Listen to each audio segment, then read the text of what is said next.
불어라 불어라 성령의 바람, 넘쳐라 넘쳐라 예수의 파도. 오늘 아주 은혜로운 찬양으로 하나님께 영광 돌리는 호산나 찬양인데, 오늘 특별히 지금까지도 참 잘했지만 오늘은 더 은혜롭게 잘하신 것 같습니다. 우리 특별히 예배 찬양 가운데 솔리스트로 우리 남민의 집사님 목소리가 참 깨끗하고 아름답고 좋았습니다. 우리 모든 대원들을 위해서 또 우리 하나님께 영광의 박수로 올려드리겠습니다. 성경을 높이 들고 우리의 믿음을 고백하겠습니다. 주의 말씀은 내 발의 등이요 내 길의 빛이니이다. 할렐루야. 믿음대로 될지어다. 믿음대로 될지어다. 믿음대로 될지어다. 네, 우리 앞뒤 좌우로 서로 인사하겠습니다. 오늘도 샬롬 샬롬입니다. 오늘도 승리하셨습니다. 오늘은 하나님의 말씀은이라는 제목으로 말씀을 선포하겠습니다. 기독교는 말씀의 종교입니다. 믿으십니까? 많은 사람이 기독교는 체험의 종교라고 말합니다. 체험하지 않으면 진리가 아닙니다. 그러나 그 체험은 반드시 하나님의 말씀에 근거되어져야 합니다. 성경은 우리 믿음의 원천일 뿐 아니라 신앙과 삶의 유일한 기준이요 표준입니다. 저는 이렇게 믿습니다. 우리 인생의 모든 해답은 성경에 있다. 여러분 믿으십니까? 우리 삶의 모든 문제의 해답은 하나님 말씀에 있다. 그러므로 말씀을 어떻게 생각하고 믿고 바라보느냐가 매우 중요합니다. 말씀에 대한 생각이 신앙생활의 태도를 결정하기 때문입니다. 자, 첫 번째로 한번 따라서 하겠습니다. 말씀은 검입니다. 말씀은 검입니다. 하나님의 말씀은 뭐라고요? 검입니다. 검입니다. 오늘 히브리서 4장 12절 상반절 말씀 다 같이 하나님의 말씀은 살아있고 활력이 있어 좌우의 날선 어떤 검보다도 예리하여. 성경은 하나님의 검으로 표현합니다. 그것도 한 날이 아닌 양날을 가진 좌우의 날선 검으로 묘사합니다. 사도 요한은 예수님을 가리켜서 좌우의 날선 검을 가지시니라고 요한계시록 2장 12절에서 말씀을 했습니다. 그리고 예수님의 입에서 좌우의 날선 검이 나온다라고 했습니다. 자, 요한계시록 1장 16절입니다. 다 같이 그의 오른손에 7별이 있고 그의 입에서 좌우의 날선 검이 나오고 그 얼굴은 해가 힘있게 비치는 것 같더라. 아멘. 히브리서를 쓴 기자가 하나님의 말씀을 좌우의 날선 검으로 비유한 이유는 무엇일까요? 첫째 이유는 어떠한 검보다도 예리하기 때문입니다. 히브리서 4장 12절 중반절 다 같이 좌우의 날선 어떤 검보다도 예리하여 혼과 영과 및 관절과 골수를 찔러 쪼개기까지 하며. 아멘. 히브리서 기자는 하나님의 말씀이 어떤 검보다도 예리하다라고 말합니다. 어떤 검에 대해서 여러 학자들의 견해와 설들이 있습니다. 당시에 제사장들이 있지 않았습니까? 당시의 제사장들이 사용했던 검으로 추측하기도 합니다. 또 당시 제사장들은요, 좌우의 날선 검으로 제단에 올려드린 소나 양이나 이런 짐승들의 뼈들을 자르고 각을 떴다고 합니다. 예리한 양날의 검으로 제물들을 찔러 쪼갠 다음에 각을 떠서 어디에 드렸습니까? 제단에 하나님께 바칠 것과 그리고 버릴 것을 구분했다고 합니다. 하나님의 말씀이 이처럼 제사장들이 사용하는 좌우의 날선 어떤 검보다도 훨씬 날카롭고 예리한 이유는 무엇입니까? 혼과 영과 관절과 골수까지 찔러 쪼개기까지 해야 하기 때문이었습니다. 여러분, 영과 혼이 무엇입니까? 여러분, 영과 혼은 우리 눈에 보입니까? 보이지 않습니까? 보이지 않는 영역입니다. 그런데 여러분, 관절과 골수는 보여요? 보이지 않아요? 보이는 대상입니다. 자, 본문의 혼이라는 것은 헬라어로 푸시케라고 합니다. 한번 따라서 해볼까요? 푸시케. 이 혼이라는 것은 푸시케라는 말인데 이 뜻은 자연적인 육신의 생명을 말합니다. 우리가 지금 살고 있죠. 목숨을 쉬고 살아가고 있죠. 자연적인 육신의 생명이 푸시케입니다. 그런데 영이라는 것은 푸누마입니다. 한번 따라서 푸누마. 이 푸누마라는 것은 눈에 보여요? 보이지 않아요? 눈에 보이지 않지만 생명을 움직이는 능력이에요. 이게 영이에요. 우리가 영적인 존재인 것입니다. 영인 것입니다.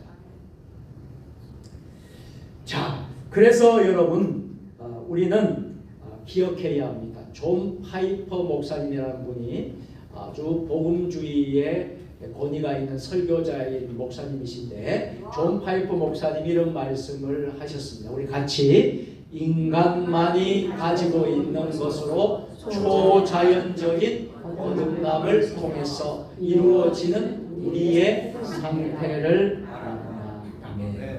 이게 바로 영이라는 거예요. 이 영이라는 것은 인간만이 가지고 있는 것으로 초자연적인 거듭남을 통해서 이루어진 우리의 상태를 말한다.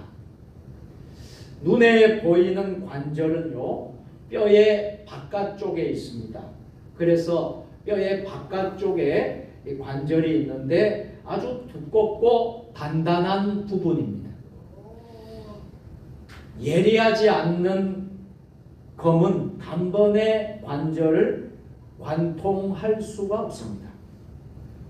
그저 스치기만 할 뿐이겠지요.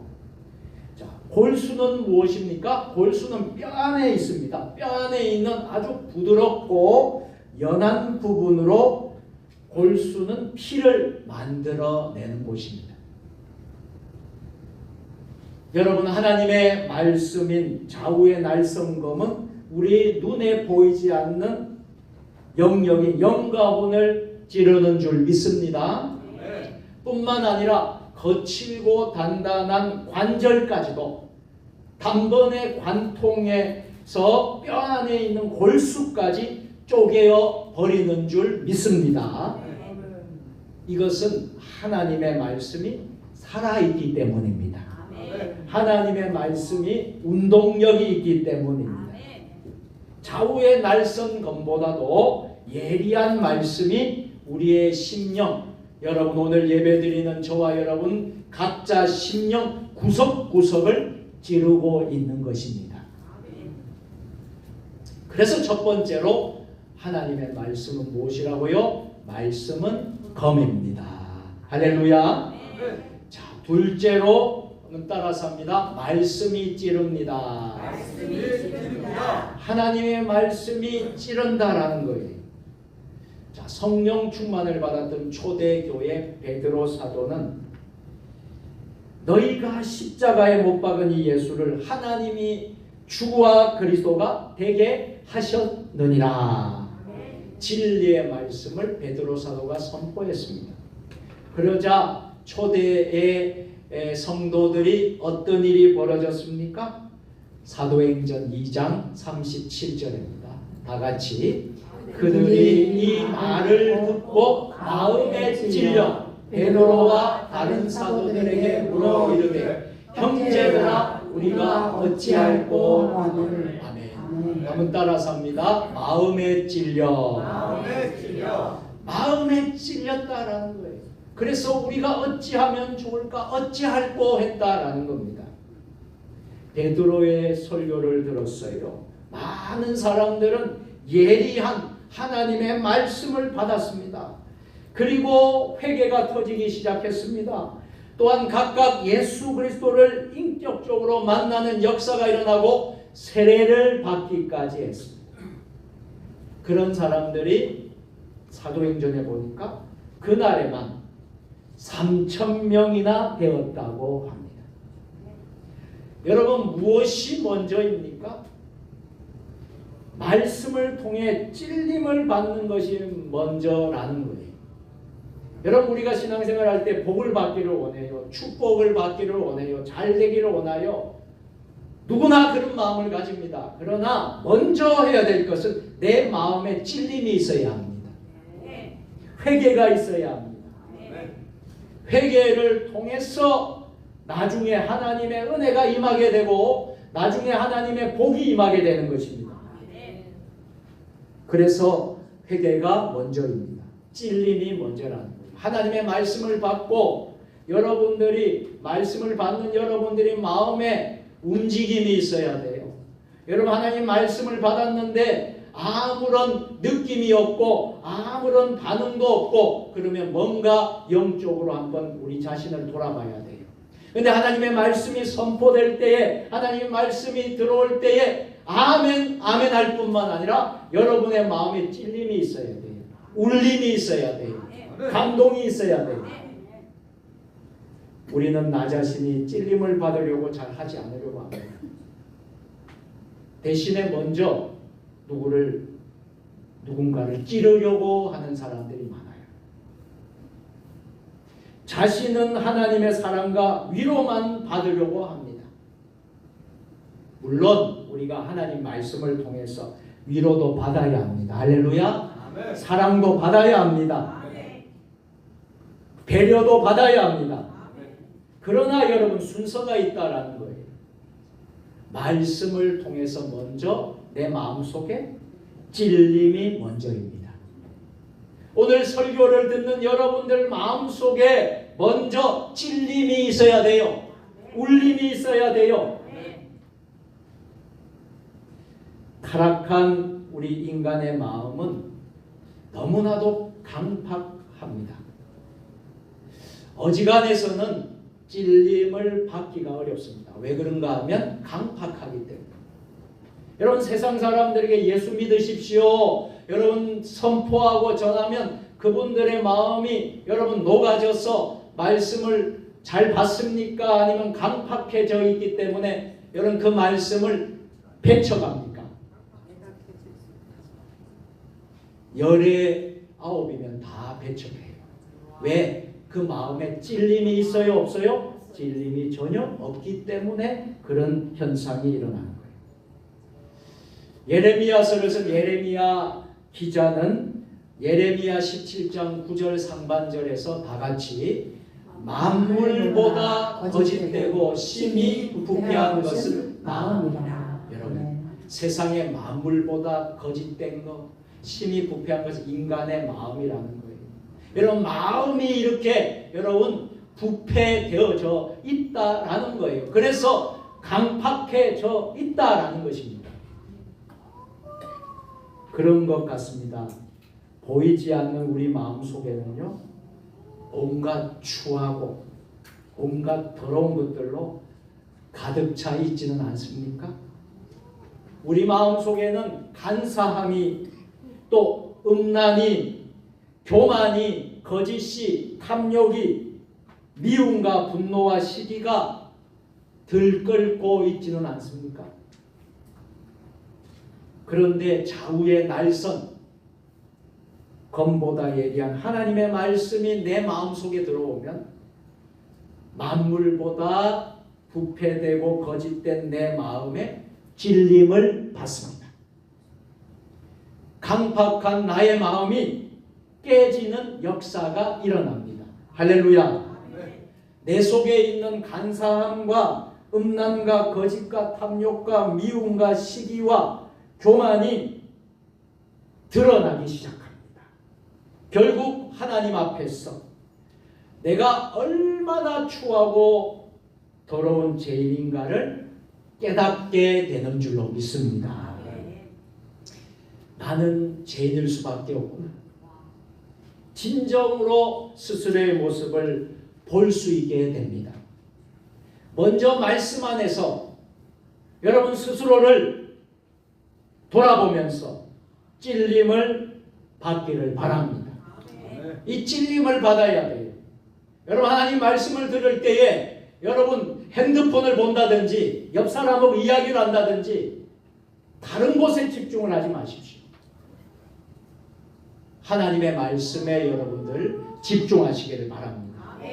그럴 때 내 마음에 찔림이 오고 감동이 오고 은혜가 임하는 줄 믿습니다.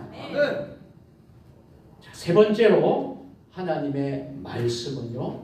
한번 따라서 합니다. 말씀이 생각과 뜻을 판단합니다.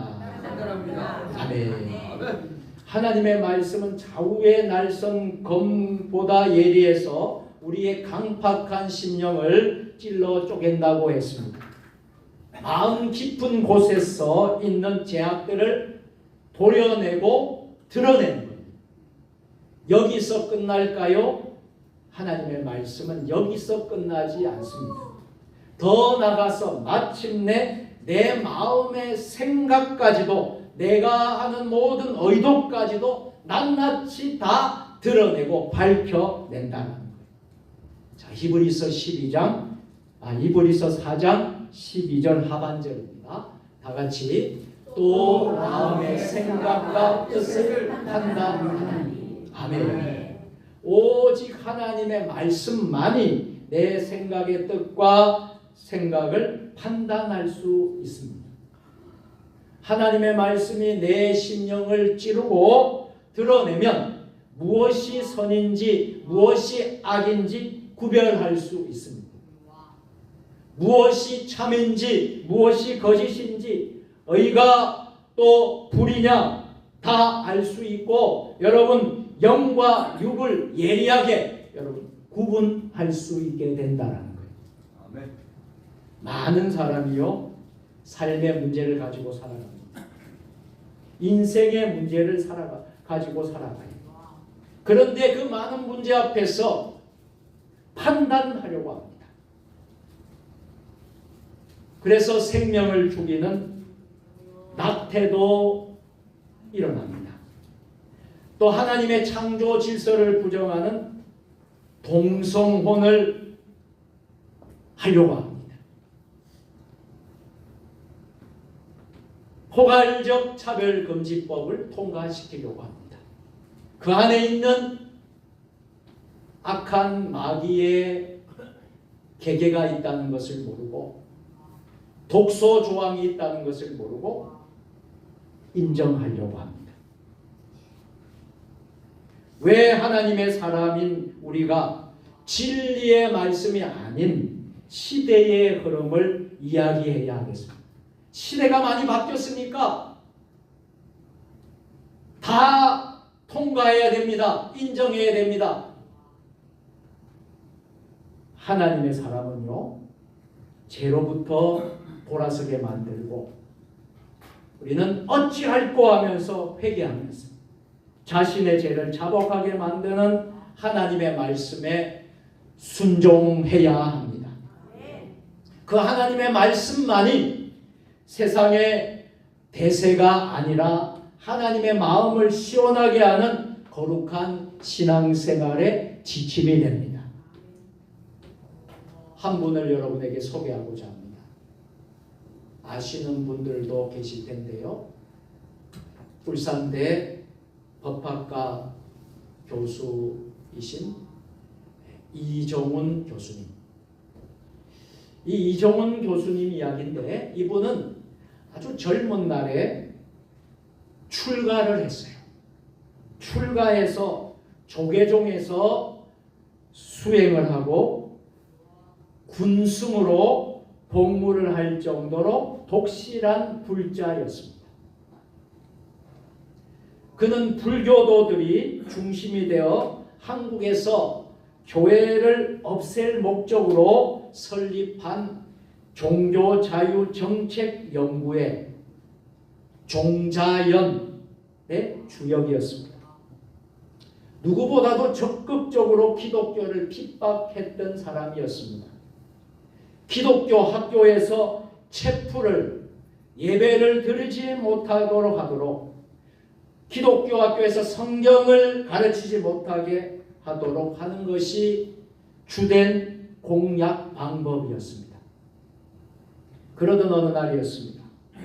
암자에서 돌아와서 평소 때와 마찬가지로 교회를 어떻게 하면 무너뜨릴까 효과적으로 공격하기 위해 기독교 방송 CTS TV를 보게 됩니다.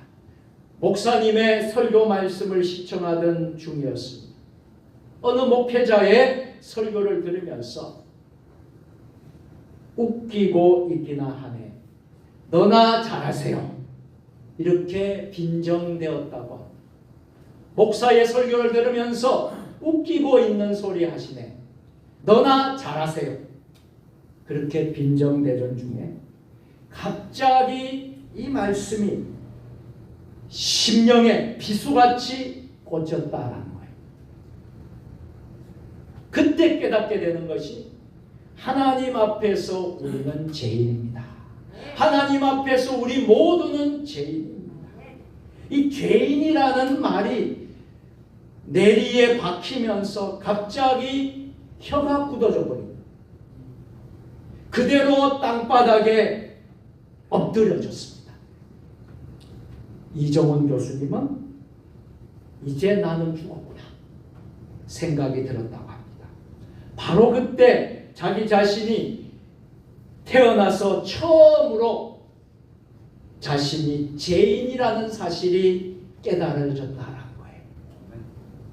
그리고 말씀으로 찾아오신 주님 앞에 꿇어 엎드러졌습니다.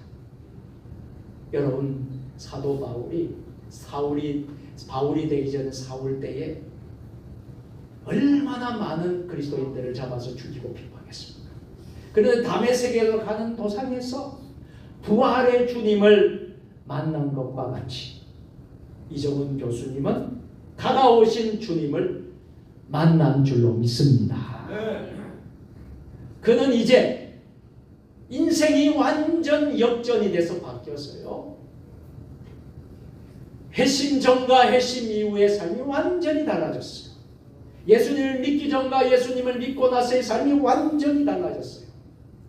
그는 이제 1분 1초로 주님 없이는 살 수 없다라고 고백하는 인생이 되었습니다.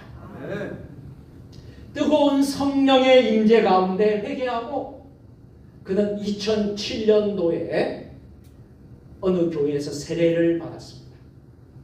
그리고 지금 그 이후에 지금까지 예수님만이 우리의 구원자 되심을 믿습니다. 예수님만이 우리의 구원자라는 걸 알리는 기독교 변증가가 되었어. 많은 곳에 가서 간증하고 특강하고 기독교 세계관이라는 책을 써서 많은 사람들에게 영향력을 끼치는 삶을 살아가고 있습니다. 이제 말씀을 마치려고 합니다. 하나님의 말씀은 살아 있습니다. 하나님의 말씀은 운동력이 있습니다. 하나님의 말씀은 좌우의 날선 어떤 것보다 예리합니다. 우리의 심령 깊숙한 곳을 찌르고 쪼갭니다. 오늘 이 예배 시간에 여러분의 심령 깊숙한 곳을 찌르고 쪼개는 하나님의 말씀의 역사가 여러분 가운데 일어나기를 소원합니다. 그래서 결국 나 자신이 어떠한 존재인가를, 정체성을, 나의 정체성을, 내가 누구인가를 깨닫게 해 주십니다. 하나님의 말씀을 좌우의 날선검으로 이렇게 표현합니다. 오늘 이 은혜가 여러분 모두에게 함께 하시기를 우리 주님의 이름